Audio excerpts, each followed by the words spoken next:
Espace TV, le 22h.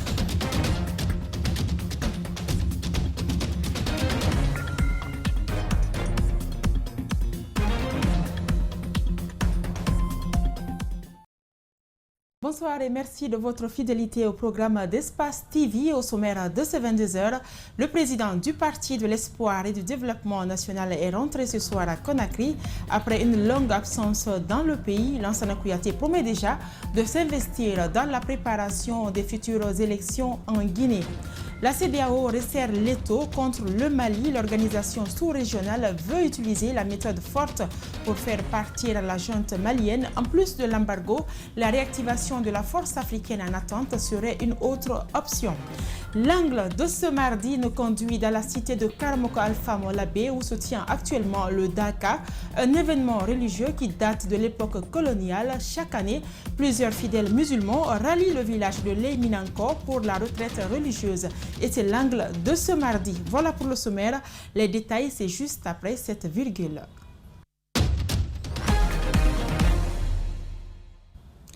Bienvenue à tous. Tant attendu, après plusieurs années d'absence au pays, le président du Parti de l'Espoir et du Développement national a finalement regagné Conakry cet après-midi. L'ancien PM Lansana Kouyaté dit être heureux de revoir les siens. Il n'a pas fait de grandes annonces, mais informe déjà de sa volonté de s'investir dans la préparation de futures élections en Guinée. Suivez.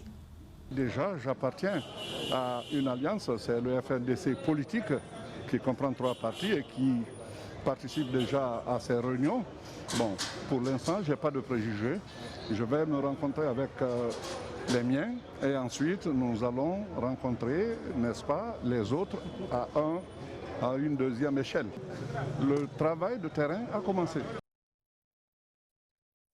À la charte de la transition, le colonel Mamadi Doumbouya vient de mettre en place le bureau de suivi des priorités présidentielles à travers un décret ce lundi 10 janvier. Ce bureau a pour, entre autres, mission d'évaluer la mise en œuvre des projets et programmes prioritaires du président de la transition. Une décision appréciée par le coordinateur de la plateforme Laïdi, Mohamed Valek Touré, à Maralek Silla. Le bureau de suivi des priorités présidentielles a été mis en place pour permettre un contrôle efficient des dépenses de l'État, mais aussi ses programmes et ses projets. Sous l'ancien régime, Alpha Diallo a coordonné la plateforme Lahidi, chargée d'évaluer les promesses de l'ex-président Alpha Condé. Il pense que ce service pourra permettre la transparence dans les actions de la junte au pouvoir et pas seulement. Le président Alpha Condé avait des programmes présidentiels qui lui tenaient à cœur et qui ont été mis en œuvre, mais après l'impact quand même n'a pas été celui qui a été escompté. Je prends l'exemple de la mise en place de l'initiative présidentielle sur le TIC dans les écoles qui a été implémentée, mais il y avait des aspects qui ont été omis qui font que cette initiative-là n'a pas eu l'impact escompté. Ce bureau de suivi aura aussi pour mission de suivre et d'évaluer les performances des projets et programmes prioritaires définis par le président de la transition. Il est chargé désormais de mettre en place un mécanisme continu de suivi et d'exécution des projets et programmes prioritaires de la présidence. Il ne s'agit pas de l'ensemble des engagements ou des promesses du président de la République, mais il s'agit d'un ensemble de promesses qui sont estimées être prioritaires, un ensemble de, même pas de promesses, mais de projets, de programmes qui sont estimés être prioritaires et donc qui seront définis par le président lui-même et donc qui vont être suivis par ce bureau-là, qui notamment a pour objectif d'assurer un suivi continu de ces programmes-là. Donc on est quand même dans le domaine des projets et vous savez tous que même les institutions, chaque organisme, chaque organisation qui se respecte a quand même un mécanisme interne de suivi et d'évaluation. Le BSPP est composé d'un coordinateur, un coordinateur adjoint chargé des finances et un pôle d'expertise. Ils sont assistés des membres qui sont nommés par le bureau lui-même. Ils évaluent la mise en œuvre des programmes et le niveau d'exécution afin de rendre régulièrement compte au président de la transition. Ils apportent aussi l'assistance au ministère sectoriel, entre autres. fini les 10% sur le recouvrement des créances. Les citoyens qui doivent passer des nuits en garde à vue doivent être traités dans le strict respect des droits de l'homme. Ces mots sont du procureur général de la République près la cour d'appel de Conakry. Charles Wright a eu une rencontre ce mardi avec les officiers de la police judiciaire aux OPJ. Le nouveau procureur a expliqué ses orientations, des orientations qui devraient mettre fin aux mauvaises pratiques, surtout dans le traitement des dossiers. Mariam Fodé Camara, Yacouba Traoré pour le compte-rendu. Ce sont les officiers de police et de gendarmerie qui ont pris la parole lors de cette réunion de concertation. Tous disent être à la disposition du parquet général. Le procureur du tribunal de première instance de Mafanko, au nom de ses pairs, s'engage à rompre avec ce qu'il appelle la routine dans les rapports. Je m'en vais vous dire d'ores et déjà qu'il y aura une véritable révolution dans nos rapports. Celui qui est désormais le pont entre les corps de l'exécutif et les agents sur le terrain promet de veiller au respect de la loi. Au procureur qui interfère dans le traitement des dossiers, Charles Wright prévient. Autant vous avez un regard sur l'activité ou les activités des officiers de police judiciaire, autant le parquet général vous est à l'œil. Des gens qui partent voir les officiers de police judiciaire pour dire « Écoutez, si vous ne faites pas ça, nous sommes prêts tout de suite à appeler le procureur de la République, il va vous dessaisir. » Et que vous aussi, vous prenez la décision, vous affaiblissez l'officier de police judiciaire. Je ne l'accepterai jamais. Le procureur général tient au respect des droits de l'homme dans le traitement des procédures judiciaires et compte mettre fin aux 10% des OPJ dans le recouvrement des créances. Les personnes que vous voulez placer en garde à vue, placez-les conformément aux motifs limitativement énumérés dans le code de procédure pénale. Tout officier qui sera dénoncé dans le cas du recouvrement des créances, des 10%, que l'intéressé sera jugé devant ce. En ce qui concerne les insulteurs publics et ceux qui tiennent des propos ethniques sur les réseaux sociaux, Charles Wright demande aux OPJ de les poursuivre jusqu'à leur dernier retranchement. Le Premier ministre de la Transition a rencontré ce mardi le collectif des femmes contre les violences sexuelles et obstétricales. Le collectif a fait des recommandations axées sur la formation des magistrats, l'amélioration des conditions de prise en charge médicale et judiciaire. Un plaidoyer bien accueilli par Mohamed Beavogui qui a invité la ministre de l'Action sociale à se joindre au collectif pour continuer l'initiative. Alseni Bari, Alseni Camara nous en disent plus. La rencontre entre le Premier ministre et le collectif des femmes contre les violences sexuelles et obstétricales a duré moins de 2 heures. Occasion pour les femmes membres du collectif de faire un plaidoyer à l'endroit du gouvernement de transition. Des plaidoyers axés sur l'amélioration des conditions de prise en charge médicale et judiciaire des victimes de violences sexuelles et obstétricales, la formation des magistrats sur les traitements judiciaires des violences sexuelles. Quand nous prenons la prise en charge judiciaire, nous avons plaidé qu'il y ait un laboratoire de police technique et scientifique, ce qui permettrait d'élucider beaucoup plus les cas de violences sexuelles. Comme ça, les magistrats pourront faire des jugements sans tergiverser et éviter qu'il y ait la parole de la femme contre celle de l'homme. Et également, nous avons souhaité qu'il y ait un renforcement des unités médico-légales ici à Conakry, mais également à l'intérieur du pays. Tout ceci pour permettre de renforcer les preuves qu'il pourrait y avoir contre les bourreaux. À cela s'ajoute l'introduction dans l'enseignement des programmes dédiés à la sensibilisation contre les violences sexuelles, des plaidoyers bien accueillis par le Premier ministre, selon la présidente de l'APAC Guinée. Nous sommes ravis qu'il ait invité Madame la ministre de l'Action sociale à se joindre à nous et qu'il lui a remis le mémorandum. Nous allons également donner des copies physiques à d'autres ministères que sont le ministère de la Sécurité qui est aussi une partie prenante, le ministère de la Justice, le ministère de l'Action sociale et le ministère de la Santé qui est également concerné par notre mémorandum. Force est de constater que les violences faites aux femmes, surtout les viols sur mineurs, sont légion dans notre pays. La plupart des cas sont réglés dans les familles, d'où la motivation de ces femmes qui espèrent que la peur va changer de camp. Les membres de la CEDEAO ont, lors du sommet tenu au Ghana, entériné les sanctions économiques et financières qui s'ajoutent aux précédentes contre le Mali. Les autorités guinéennes n'ont pas trop attendu pour se désolidariser de ces décisions. Le CNRD, dans un communiqué, apporte son soutien aux autorités maliennes sur le sujet. Des acteurs politiques de la société civile et des juristes se sont exprimés au micro de Fatoumata Bintabari et Aliouba. Suivez. Ce communiqué du CNRD est-il une déclaration de guerre à la CEDEAO? Les autorités guinéennes arguent ne pas avoir pris part à la rencontre au cours de laquelle ces décisions étaient prises. La Guinée est effectivement sous sanction depuis le 5 septembre suite au coup d'État. Des observateurs trouvent ces nouvelles sanctions économiques et financières de l'UEMOA et de la CEDEAO contre le Mali inopportunes, vu les différentes crises qui gangrènent le pays. La CEDEAO devait s'inscrire dans la voie, comme il est de son devoir, d'accompagner ces deux pays à sortir de ces crises dont la CEDEAO même n'est pas étrangère. D'ailleurs, la crédibilité de la CEDEAO est remise en cause par les populations. Celles-ci ne voient plus la communauté économique des États de l'Afrique de l'Ouest comme un bouclier de la démocratie. Cette décision de garder ouvertes les frontières de la Guinée au Mali, mais aussi à tous les pays voisins, est saluée par cet activiste de la société civile. Nous avons vu ici à un moment donné des difficultés également avec les pays de la sous-région quand on a eu l'Ebola, mais le Mali n'a jamais fermé ses frontières avec la Guinée, malgré que l'état d'urgence sanitaire de la CEDEAO en demandait. Vraiment, nous sommes en train de les rendre la monnaie de leur solidarité. La Guinée, qui se trouve dans la même situation que le Mali, ne peut que soutenir ce pays frère, selon un juriste rencontré qui estime d'ailleurs que le CNRD n'a rien à se reprocher. Non, de façon juridique, ça n'a pas d'impact. La CEDEAO est en train d'aller dans son rôle. Donc juridiquement, il n'y a pas d'obstacle là-dessus. Les autorités guinéennes avaient vraiment besoin d'ouvertement prendre position, comme c'est le cas.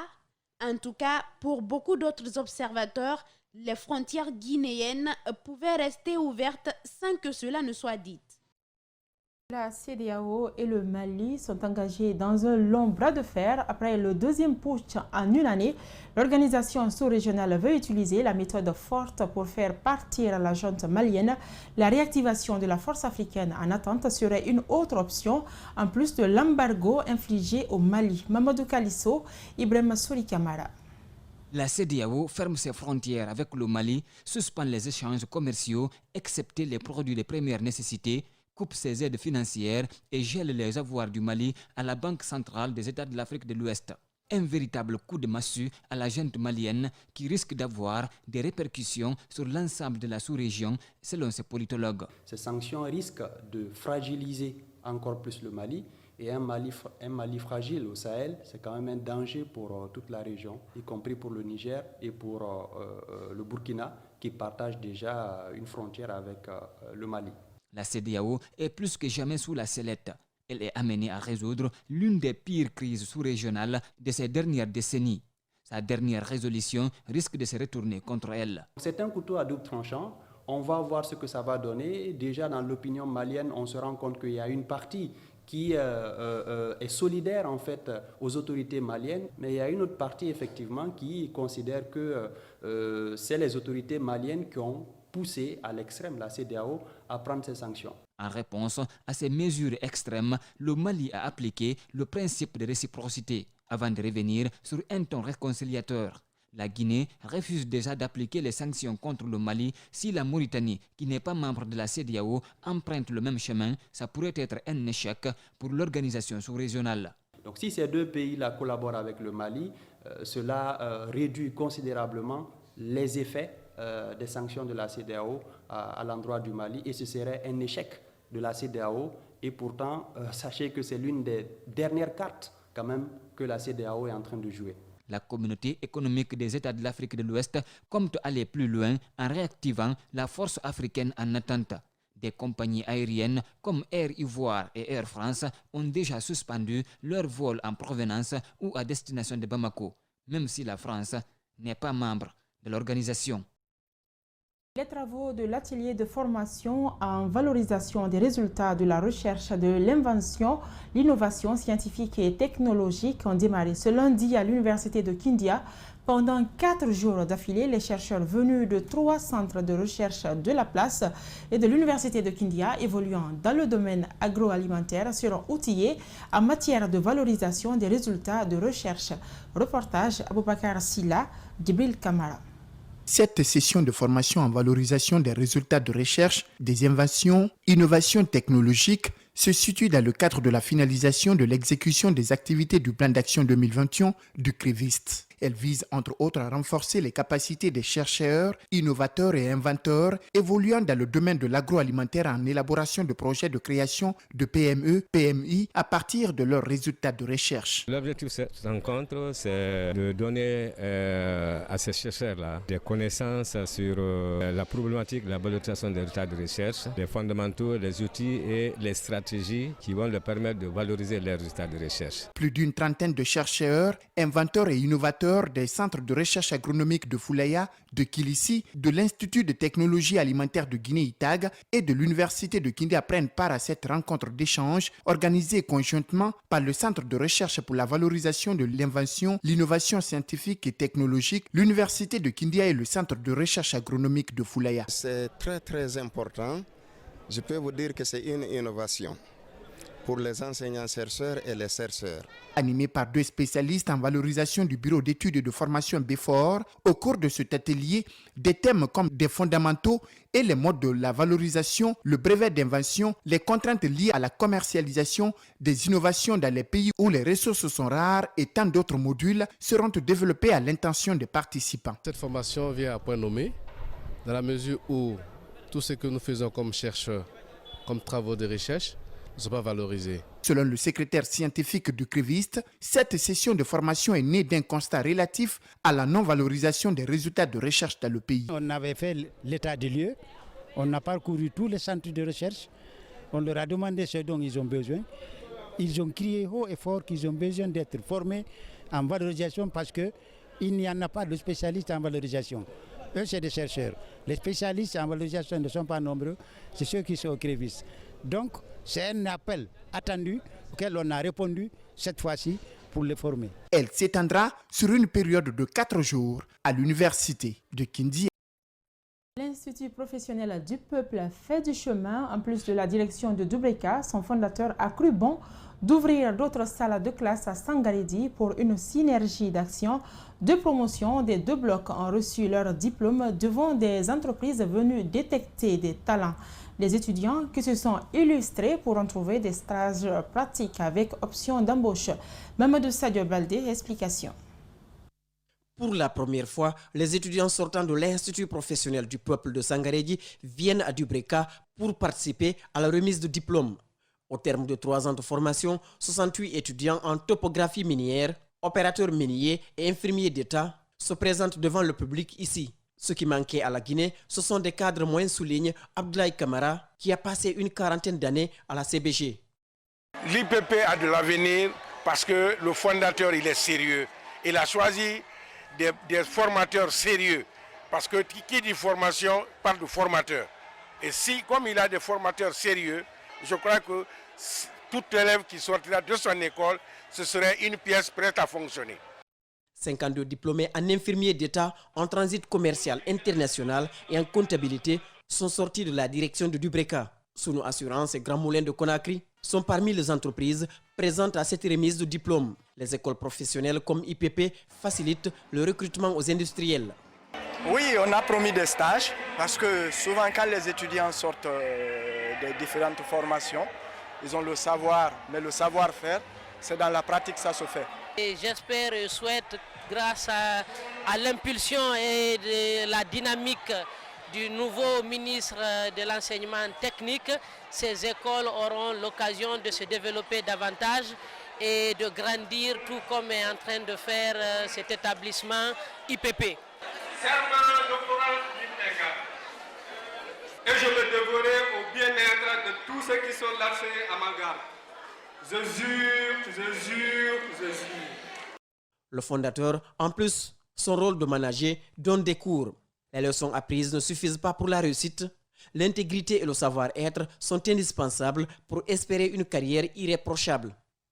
Je vous exhorte à exercer dans les limites de votre diplôme, avec strict respect du serment qui vous recommande entre autres de mener une vie intègre. Des trophées ont été décernés aux meilleurs étudiants et étudiantes. Certains n'attendent pas d'être employés. Pendant qu'ils étaient en situation de classe, ils ont su créer leur propre cabinet qu'ils gèrent eux-mêmes. Le village de Rourelandé, dans la préfecture de Bofa, se remet petit à petit de l'incendie qui a décimé plus de 200 cases et plusieurs autres dégâts matériels dans ce village où notre équipe de reportage s'est rendue.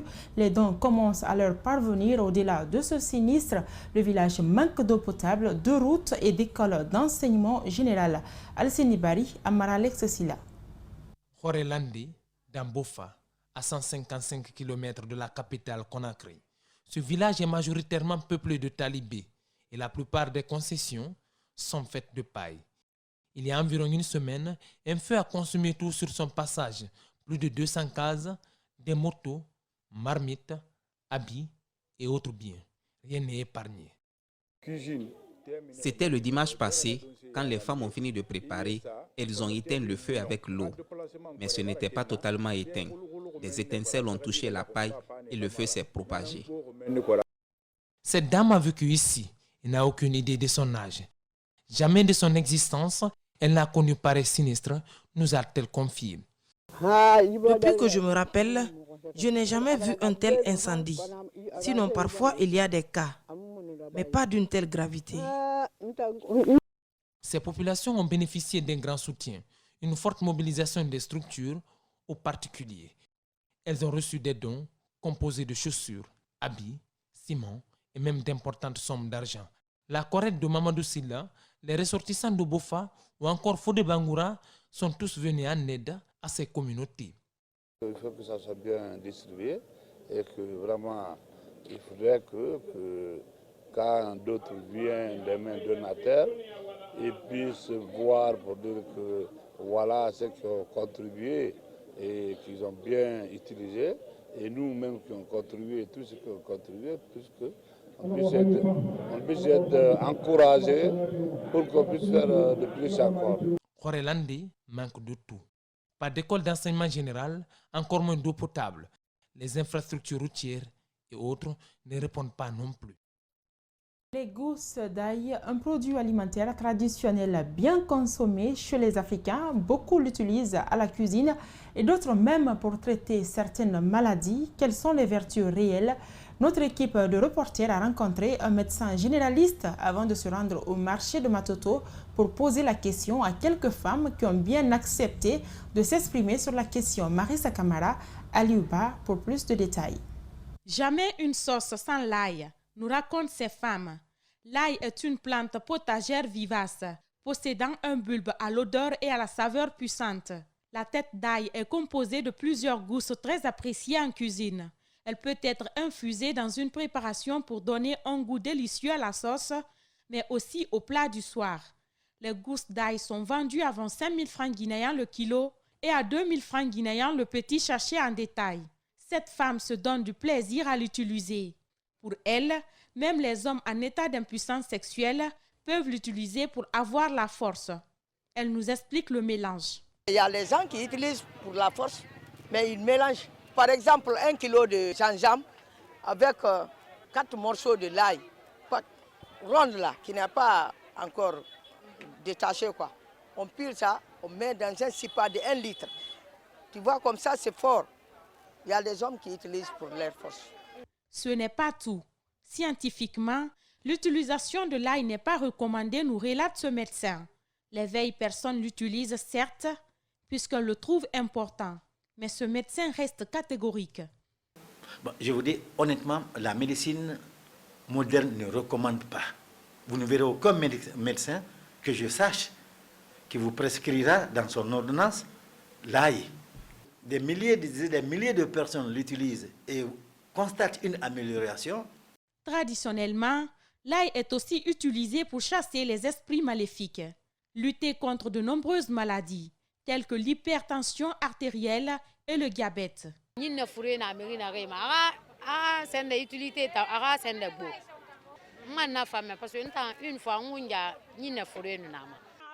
Oui, l'ail est bien pour normaliser l'hypertension et même ceux qui vivent avec le diabète.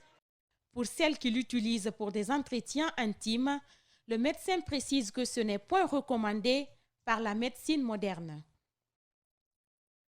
Le journal se poursuit à présent notre angle.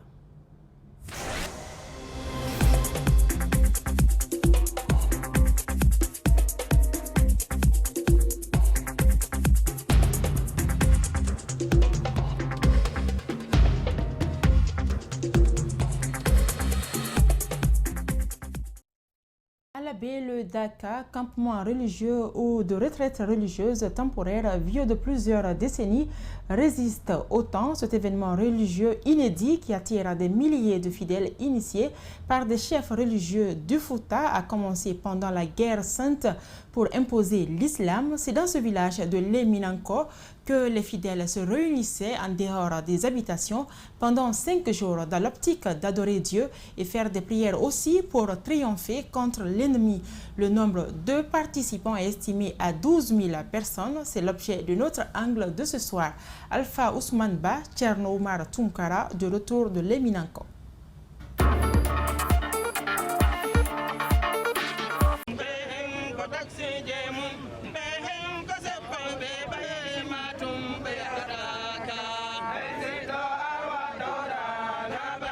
Dans cet endroit chargé d'histoire et vénéré, des tentes sont installées par catégorie sur un périmètre de 3 hectares. Ces logements temporaires bien aménagés, aérés la journée et éclairés la nuit, sont occupés par familles, foyers islamiques, érudits, maîtres coraniques, talibés et simples fidèles venus pour l'événement. Les chefs religieux du Fouta au grand complet, fortement entourés. Ces lieux ont servi de base arrière pour la préparation de la guerre sainte qui a donné naissance au Fouta islamisé dans le Diwal aux provinces de l'Abbé.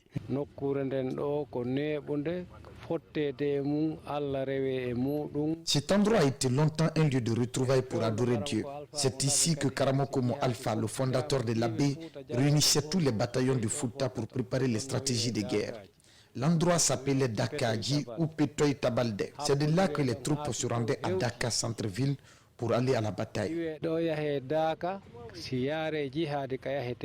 La nette différence entre le Daka, campement religieux, et la Ziara, un autre événement religieux célébré au Fouta, c'est que la Ziara, c'est une famille ou une personne qui invite l'ensemble des musulmans chez soi pour des sacrifices et des lectures du Coran. Quant à la Daka, on ne fait appel à personne. Les gens se retrouvent en dehors des foyers. Chacun vient de son propre gré. Il prie, il lit le Coran, il fait des cantiques et demande la bénédiction des autres.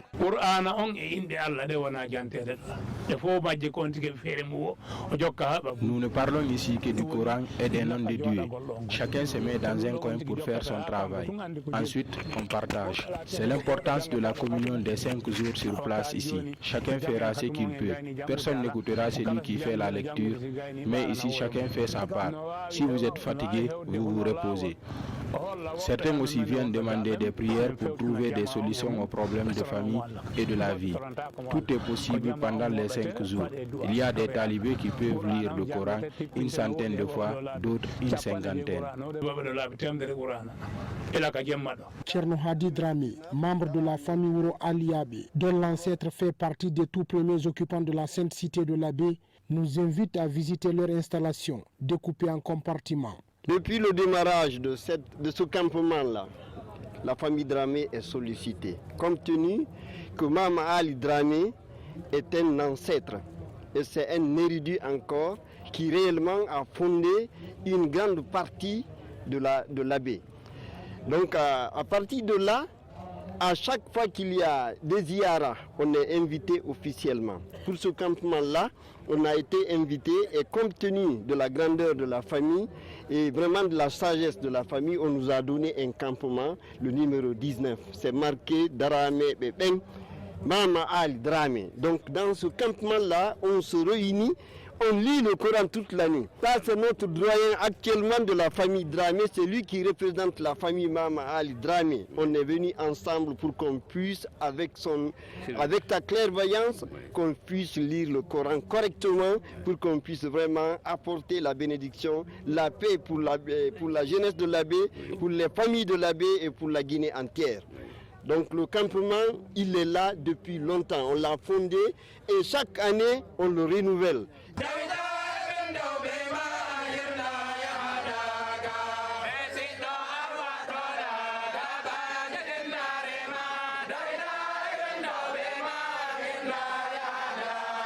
De loin et tard dans la nuit, l'on entend des cantiques religieux des talibés, lecture du Coran, prière et bénédiction des participants. Pendant ces jours d'adoration, qui sont plus intenses la nuit, tout est mis en œuvre pour mettre les fidèles dans les conditions pour un meilleur travail collectif.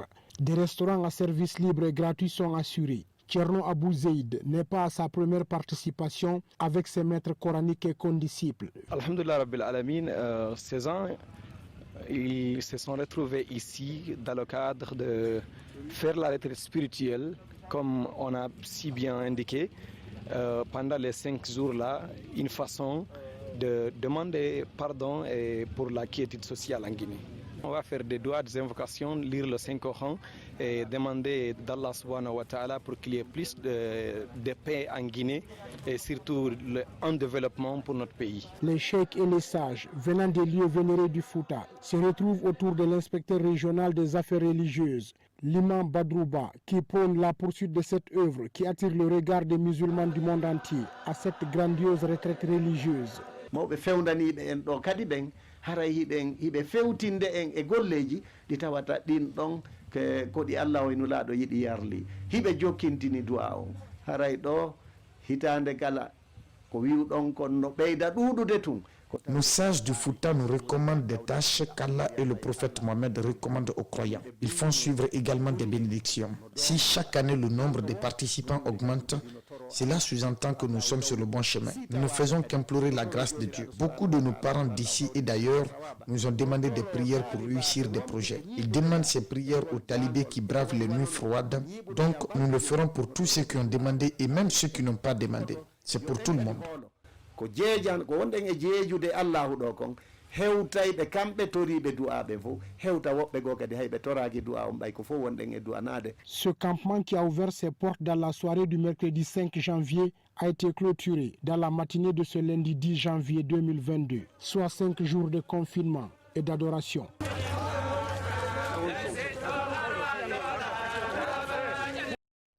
Et c'est la fin de ce journal réalisé par Bernard Konduno. Merci à l'équipe technique de Mafata Sano. À vous qui nous regardez un peu partout à travers le monde, merci de votre fidélité au programme d'Espace TV. Au revoir et portez-vous bien.